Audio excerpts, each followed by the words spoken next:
The Embodying of Consciousness by Annie Besant, read by Dave Marsland of Cardiff Theosophical Society. The Embodying of Consciousness. In tracing a circle, one must begin at some point in it and return thither after completing the circumference. The particular starting point is a matter of convenience. The circle of the life period in the three worlds may be started from any point in it. It is usual to begin with birth and therefore to start with the physical body, this having the advantage of being a solid, tangible thing well known to the student. But it has the disadvantage of taking the man's clothes in the reverse order to that in which he really puts them on, so that the inner clothing is apt to be thought of as though his activity therein began at death, instead of being a continuity throughout his life in the physical body and after death. Death is thus made to assume too great an importance, and it appears as a distinct break in the man's life, as an entry into an unfamiliar and untrodden region, instead of into a country already well known. In order to avoid this, it seems to me to be better to take a somewhat new departure, and to study the man's clothing in the order in which he puts them on, that is, at the beginning of a new life period. I define a life period as from the beginning of one descent into the physical world to the leaving of the heaven world for his next descent. The life period is the circle in the three worlds, and it does not really matter at what point we start in the tracing of the circumference.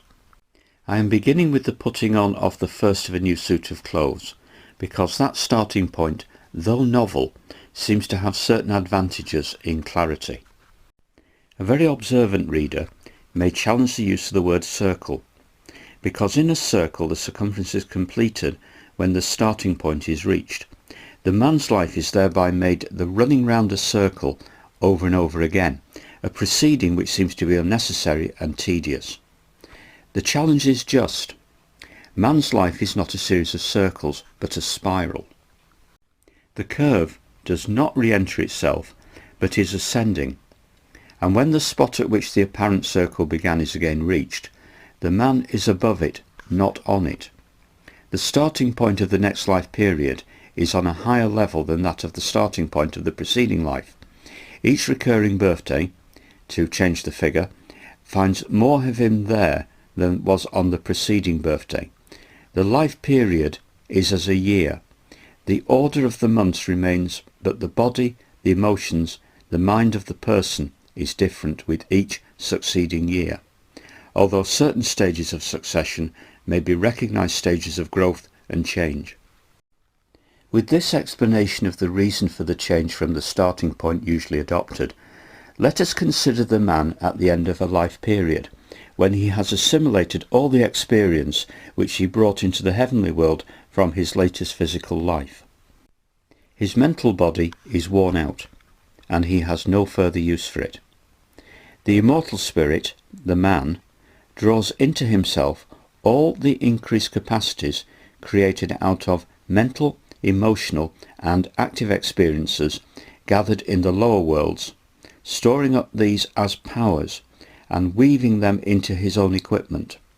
For a shorter or longer period, according to the stage of consciousness that he has reached, he works them over, then he turns his attention outwards and attracts from the general mind stuff of the world of thought through a nucleus of the lower mental matter, which he has retained as a link, mind stuff which is of the qualities suited to his increased powers. This radiant, shimmering matter he weaves into a new mental body, a mental body better than that which he has worn out and cast aside, suitable for the expression of the greater powers which he has evolved during this long life in the heavenly places. He fashions the organ of the new body for the carrying on of the functions of the mental life throughout the coming incarnation, for he will be living in this first garment during the whole life period on which he is now entering.